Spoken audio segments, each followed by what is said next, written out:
This is the motor. This is the motor. This is the motor for my car. It's a 350, and then that's the motor from the 450. Check this out. That's a 450. Look at this body. Now I'm thinking rat rod. It's ratty, all right. But yeah, all of this I can get. We're thinking about having an auction. Anybody got any idea? Anybody want to buy it? Anybody want to buy it? I'm gonna have to make a couple videos here. There it is. It's kind of rough, but I've seen people fix up rougher.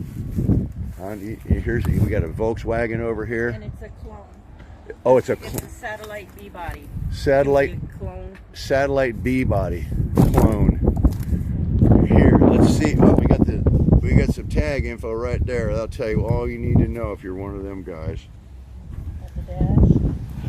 I hate Dodges myself, and yeah, it does need a lot of, but if you're going to rat rod it and make it into a swamp buggy or something, that's what I'm thinking. Swamp buggy, 4-wheel drive, just slap that body on there, baby. Come on, make an offer, somebody. Oh my God, we got an international out here. Stay tuned for a second video. International, I want it.